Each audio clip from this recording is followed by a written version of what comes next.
There's no such thing as race. Race is a false construct that was created by racists in order to divide humanity by color, where they assign the lowest degree of intelligence and contributions to culture and civilization to people like me who had the greatest amount of melanin in their skin. Take back control. Stop letting algorithms decide your news. Get uncensored history and real knowledge to strengthen your mind, body, and spirit. Watch ad-free content now at ineverknewtv.com premium. So the essence of ancestral intelligence is to know that we carry in our bodies the DNA of all of our ancestors, going back at least 300,000 years. Based upon scientific data that is available to us today, scientists, geneticists know that you can take your gene and create another you. It's called cloning. What they don't talk about publicly is that within the genes of every person on this planet are the genetic memories of all of your ancestors. And the capacity to tap into that genetic memory is a skill that has to be carefully cultivated. That is what makes a person a genius, if you will. Someone who has tapped into their ancestral intelligence. It's a gift. It's a talent that we all possess. But this society has no vested interest in teaching us how to maximize, how to enhance our gifts. You can only do that by having an intense desire to want to know yourself, a desire to know your authentic self, not the minimized and fragmented pieces of African people, history, and culture that we get through the traditional educational system here in this country or in France, the Caribbean, or anywhere else in the world. It's by studying the knowledge of your ancestors that they speak to you. And when they speak to you, when they touch your heart and touch your soul, your consciousness expands. And you tap into this expansive consciousness, which is the source of all knowledge. And you know what they knew. You then have the capacity now and the obligation and the responsibility to use that knowledge to make your life better, to make the quality of life better for every life in your household and every community in your environment. That's what we have always done.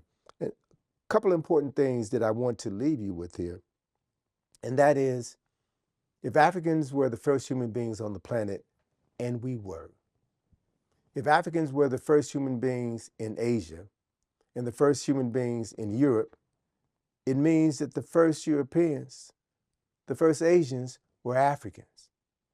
What you will find by looking at the 33 ethnological heads that surround the first floor windows on the Thomas Jefferson building of the Library of Congress, you will find that European scientists were aware of this knowledge, that Africans were the first human beings on this planet, and that everyone else evolved or speciated from the African man and woman who gave birth to humanity.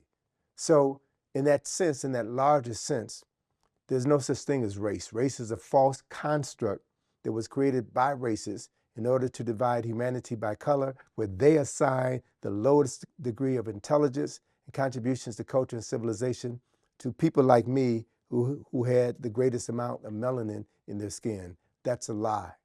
And these lies need to be exposed with historically documented truths. So what I want us to know and what I want us to be clear of is that African people were the only people on this planet for most of the existence of this planet.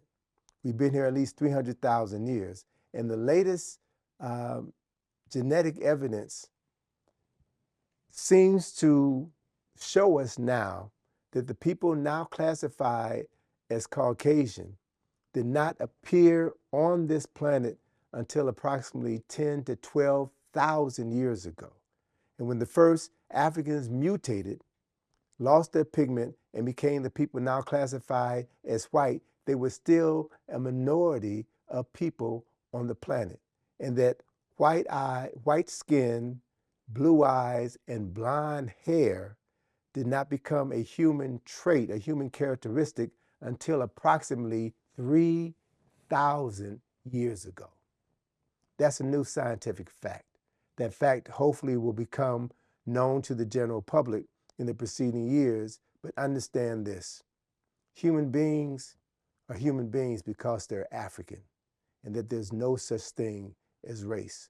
So I encourage everyone to be your authentic African self, to love Mother Africa, to love the people of Africa, the cultures of Africa, to love Africans' contributions to humanity, culture, and civilization.